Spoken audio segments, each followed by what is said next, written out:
İnşallah bugünkü cümə xutbəmiz İslam dini terrora və insan canına qəsd etməyə qarşıdır və bunun tam əksi olaraq İslam dini insan həyatına dəyər verir.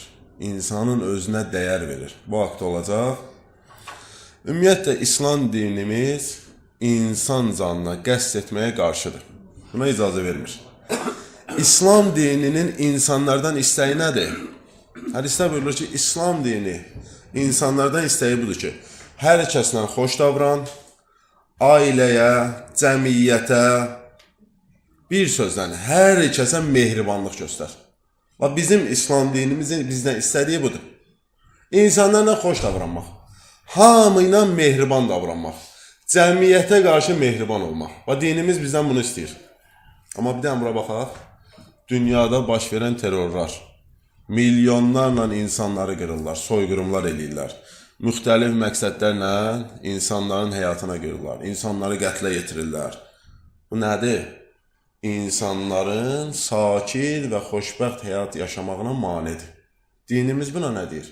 İslam dini deyir ki, bu işi görmək ən böyük günahlardandır. Bilirsiniz də, biri var günah, biri var ən böyük günahlar. Dinimiz deyir ki, bu işi görmək ən böyük günahlardandır. Çünki İslam dini insana zülm etməyi qadağan eləyib. Zülm də tək o deyil, mən birini öldürüm, birini canına qoyum. Yox, elə onun malını əlindən aldın, ona zülm elədin. Ən yüngülünü deyin, biz ki yüngül kimi baxırıq. Bir acı söz deyirsən ha insana, bax onun özü belə zülmdür. Onu narahat edirsən ha, bunun özü bir dənə zülmdür. İslam bunu qadağan eləyib, haramdır bu iş. Biz amma fikir vermirik. Bilirik, cana qıymaq olmaz. Zülm eləyirik, malını almaq olmaz, zülm eləyirik adlı bir söz. Bir kəlmə sözlə qəlbini qırdın, bax sən ona zülm elədin. Onu incitdin, sən ona zülm elədin. Bu işdə qadağandır. Son zamanda bir dənə fikir verin, terror kəlməsi nə qədər işlərilir? Xüsusən də bu kütləvi informasiya vasitələri var, elə yazırlar bütün yerə, terror, filan yerdə terror oldu, filan yerdə terror oldu. Sonu nədir? Bu çirkin sözü gətirib İslama birləşdirirlər. İslam dini terror elədi. İslam dini nə deməkdir? Bu sözün mənası nədir? İslam sözünün mənası sülh deməkdir. Necə ola bilər ki, bir dinin adı sülhdür? Bu din səni aparsın terrora? Əksinə, İslam dini terrora qarşıdır. Həzrəti Peyğəmbər görün nə buyurur hədisdə?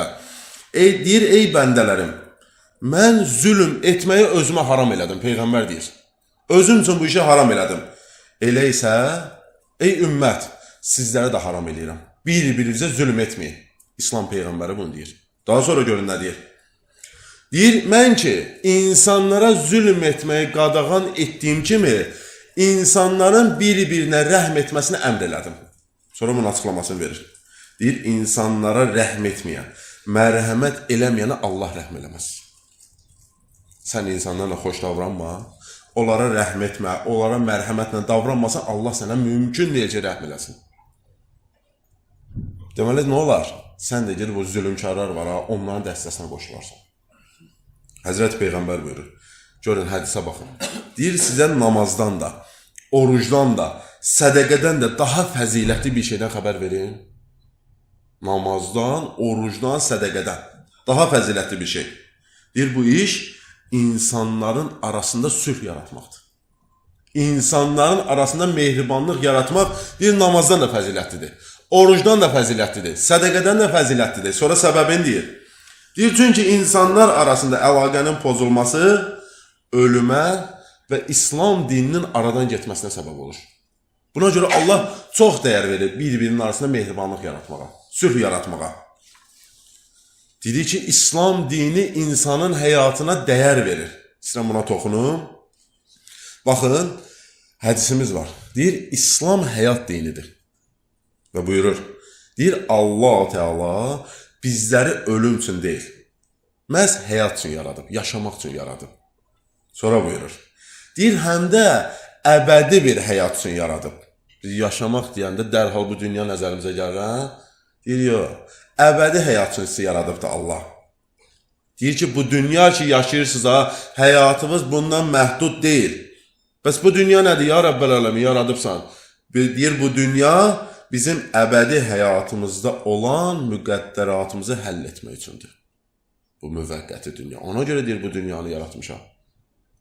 Biz bu dünyadan köç eləyəcəyik, amma əbədi həyatda yaşayacaq. Orada bir talih lazımdır, xoş gün lazımdır. Hamımız cənnət istəyirik, xoş yaşamaq istəyirik. Deyir, istəyirsən bunu? Bu dünyada yaxşı işlər gör. O dünyada Allah deyir, əbədi də sənə cənnəti verir. Xoş günlər yaşadım. Allah bizdən bilsin nə istəyir? Allah bizdən istəyir ki, həm bizim bu dünyamız, həm də axirətimiz gözəl olsun. Allah bizi bu halda görmək istəyir. Demir da bu dünyada bir vez yaşa, pis yaşa, həmən axirətin üçün yaşayıram. Allah bunu da istəmir. Allah deyir, ey bəndən, bu dünyada da gözəl yaşa. Halal yoldan gözəl yaşamanın yolları var. Bu dünyavi da halal yaşa, gözəl yaşa, axirətivi də. Və bunu necə eləyək? Sual çıxır. Mən bunu necə eləyəm? Həm dünyam gözəl olsun, həm axirətim. Aç Quranı oxu. Quran-ı Kərimdə onun bütün qaydalarını Allah bizə göstərib. Ki, necə eləyək? Dünya həyatda gözəl olsun, axirət də. Baxın, Allah Teala Bəqərə surəsinin 30-cu ayəsində buyurur, deyir, ya Rəsulum, sənin Rəbbin mələklərə dedi, mən yer üzündə bir xəlifə, bir canişin yaradacam. Mələklər dedi, ya Rəbbəl aləmin, biz sənə şükür etdiyimiz halda, ya Rəbbəl aləmin, biz sənin şəninə təriflər dediyimiz halda, Allahım, sənin müqəddəs tutduğumuz halda, sən orada, yəni yer üzərində fəsad törədəcək, qan tökəcək bir kəsimi yaratmaq istəyirsən.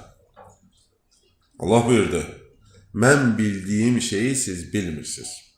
Quran ayəsi deyir, insan elə yer üzərində qan tökmək fikri var, fəsadlar eləmək fikri var. Allamə Cəfərinin bir dənə xatirəsini danışım sizə. İnsanın həyatının dəyərini hamı özü-özündə özünə qiymət verəcək. Ki, mənim bu həyatımın dəyəri nədir? Hamıya aydın olacaq. Öz xatirələrindən danışır. Deyir, Danimarkada dünyanın cəmiyyətşünasları toplaşmışdılar. Bir dənə seminar qurulub. Mühüm mövzular barəsində bəhs edirlər. Ən əsas mövzu da budur. İnsan övladının həqiqi dəyəri nədədir? Allamə Cəfər deyir, hərə öz fikrini dedi, qutardı. Deyir, o zaman ki, növbə gəldi, mənə çatdı. Deyir, dedim, əgər bir insanın dəyərinin nə qədər olduğunu bilmək istəyirsiniz, baxın, görün nə ilə əlaqəsi var. Hansı bir şeyə sevgisi var. Sonra deyir, bunu açıqladım. Deyir, hər kimin sevgisi böyük bir dənə evi olacaq, var dövləti olacaq, mal mülkü olacaq. Deyir, əslində o insanın öz dəyəri ilə o qədərdir. Sonra deyir, dedim. Dedim, hər bir kəsin ki, sevgisi bir maşını olacaq, o insanın dəyəri maşın qədərdir. Sonra deyir, dedim. Bu sözləri deyir, ancaq o kəs ki, Allah Teala'ya aşiq olacaq. Sevgisi Allah'a olacaq, deyir, o şəxsin dəyəri Allahın qədərindədir. Sözə bax. Deyir, mən bu sözü dedim, hər kəs durdu ayağa, mənə alqışladı. Deyir, gözlədim. Gözlədim alqışlarını ki, bitirdilər. Dedim, bu söz mənim sözüm deyil. Bu sözün sahibi möminlərin əmiri Həzrət Əli əleyhissalamdır. Və deyir, dedim, Həzrət Əli əleyhissalam Nəhcül Bəlağada buyurur bunu. Deyir, hər bir insanın dəyəri sevdiyi şeylərin ölçüsü qədərdir. Deyir, onlar da Həzrət Əlini tanımırdılar, ha? Deyir, mən bu hədisi dedim, Həzrət Əlini tanıtırdım, deyir, hamısı durdu, Həzrət Əlini alqışladılar. Sözün dəyərinə baxın. Həzrət Əlinin buyurduğu kimi, insan həyatını ən çox nəyi əldə etmək üçün çalışsa, nəyə çox sevgisini bağlasa, deməli, həmin insanın dəyəri nədir? Öyle sevgi bağladığı şey qədərdir. Nə üçün çalışıram, onun qədərindədir. Sən bugün dünya üçün çalışırsansa, sənin dəyərin elə dünyadır. Yox, Allah üçün, Allahın razılığı üçün çalışırsansa, bəxtəvər insansın. Gör dəyərin nə qədərdir sənin. Nə qədər böyük dəyərimiz var. İnsan övladı ona görə özünə dəyər verməlidir. Hədis buyurur, deyir, ey bəndələr, özünüzə dəyər verin, özünüzə bir qiymət verin. Öz dəyərinizi bilin. Deyir, öz dəyərini bilmək üçün özün özünə dəyər verməlisən ilk öncə. Bunun üçün çalışmalısan. Deyir, qoyma ki, şeytan səni dəyərsiz hiss elətdirsin. Bu mövzu budur. Bir dənə bunu çatdırım, inşallah söhbətimi bitirir. Şeytanın ən böyük silahlarındandır. İnsana özünü dəyərsiz hiss elətdirmək. İnsana başa salır ki, sən kimsən? Sən nəsən? Sənin hansı bir dəyərin var? Hansı əməl sahibisən? Hələ bir özümə dəyər də verəsən. Sonra məscid haqqında olan hissəsindən götürdüm. Deyir, nə var məscidə gedirsən? Nə var o məsciddə? Namaz qılmırsan, otur evdə qıl da. Güya deyirsən, məscidə getsən nə dəyişəcək? Nə əldə eləyəcəksən? Və yaxud məscid üçün nə dəyişəcək? Getdin məscidə, laf gözəl. Nə xeyrin oldu sənin insanlara? Bunu insanın beyninə yeridir. Elə deyil. Mən sənə dəyərivi deyirəm. Elə deyil o. Sən ki, gəldin məscidə. Məsciddə cemaat namazı qılsan, gəlibsən axı məscidə namaz üçün, sənə görə məsciddə bir dənə cemaat namazı yaranır. Bu həqiqətdir, ha? Siz gəlməsəz, məsciddə cemaat namazı yarana bilməz. Gəldiniz məscidə. Sizin hesabınıza bu məsciddə cemaat namazı yarandı. İnsanların sayını çoxaltdıq, ha? Sonra nə dua eləsə Allah qəbul edir. Çünki Allah özü buyurur. Deyir, cəm halda olunan duanı mən daha tez, dərhal qəbul edirəm. O şeytan sən nə deyirdi? Deyirdi, sən geçsən məsələ nə dəyişəcək? Görsən nələr dəyişir? İndi cemaat namazı qılırıq. Sən gəlmisən deyə, məsciddə cemaat namazı qılınır deyə, mən onun xütbələrin birində demişəm, ama uzun hədisdir o Cəbrailin. 10 nəfərdən artıq oldu, mələklər bir rikətin savabını yazıb qutara bilmirlər. Görürsən, sən nə qədər dəyərin var, nə qədər dəyərlisən, öz dəyərini bildin, indi qulaq as. Şeytan yenə dayanmış. Səni gətirmək istəmir daxı məscidə. Görür, çıxış yolu yoxdur, bu insan getdi məscidə. Bu insan gəldi cemaat namazına, neyniyim? Sən ki, gəldin məscidə, diqqətlə qulaq as. Sən ki, gəldin məscidə, məsciddə namaz qıldın, cemaat namazı qıldın, dualar elədin, sən bilsən nə deyir? Deyir, halal olsun sənə. Halal olsun deyir sənə, getdin məscidə, cemaat namazı qıldın. Bəyək dediyi sözlər var, indi sənə yeridir. Deyir, halaldır. Sən getməsəydin, o məsciddə cemaat namazı olmazdı. Sən getməsəydin, o dualar qəbul olmazdı, əhsən sənə. İnsan istəməyən təkəbbürü salır, orada qayıdırsan, bu dəyər deyil artıq. Bu dəyər deyil.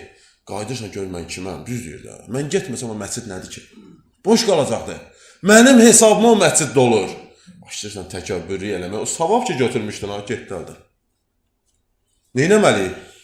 Nə iş görək? Şeytanla daim mübarizədə ol. Diqqətli ol. Gördün ki, içində bir his var, məscidə getməyib, evdə namaz qılam. Bil ki, o şeytandır. Səninlə mübarizədədir. O şeytanı sındırıb gəldin məscidə, sənə bir bəhbəh deyir, onda da diqqətli ol. Bil ki, şeytan səndən mübarizə edir. Səni təkəbbürlü eləmək istəyir. Orada da ayılmaq lazımdır. Deyirəm ki, yox, mən Allahın bəndəsiyəm. Mən neynədim? Allahın məndən istədiyini elədim, vəssalam. Mən heç nə eləməmişəm.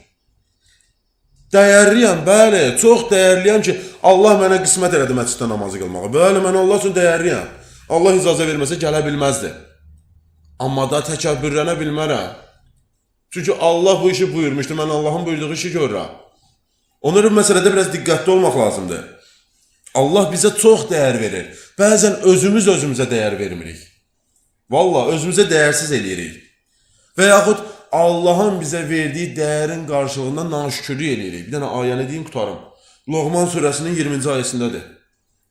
Necə insana təsir edən bir ayədir. Deyir, ey insanlar, məgər Allahın göylərdə və yerdə olanları, yəni sayır bir-bir, günəşi, ayı, ulduzları, buludları, meyvələri, bitkiləri, dənizləri, çayları, gölləri və ilaxır.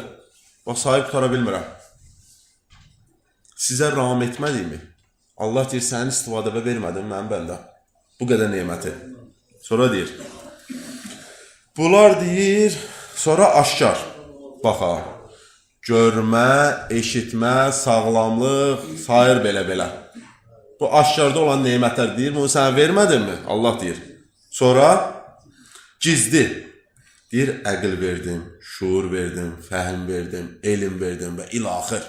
Gizli nə qədər neymətlər verib. Allah deyir, bu neymətləri sizə bolluca ehsan etmədim mi? Ey bəndələr, bunları görmürsünüz. Bu qədər neymətləri görmürsünüz siz. Sonra deyir, insanların içərisində eləsi var ki, deyir, nə bir elmi var, nə də bir doğru yolu göstərən rəhbəri, nə də bir nurani, ilahi kitabı olmadan Allah barəsində mübahisə edir. Elə insanlar, ha? Bunlar sosial şəbəkələrdə çox yayılıb, ha? Baxırsınız da. Nə bir kitabı var, nə bir dini var, nə bir elmi var, nə bir Quranı var. Neynir? Bir bu ayə səhv gəlib, bu ayə belə deyil, Allah yoxdur. Nə bilim nələr danışırlar. Allah Loğman surəsində buyurur, çalışaq biz onlardan olmayaq.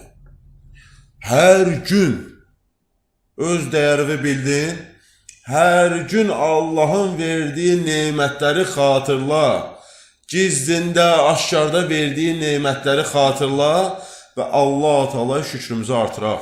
Allaha çoxlu şükür eləyək. Allah bizə bu qədər nemətlər verir ki, sayıb bitirmək olmur. Bu nə deməkdir? Allahın bizə verdiyi dəyər. Bu dəyəri gör, özünə dəyər ver, sən də insanlara dəyər ver.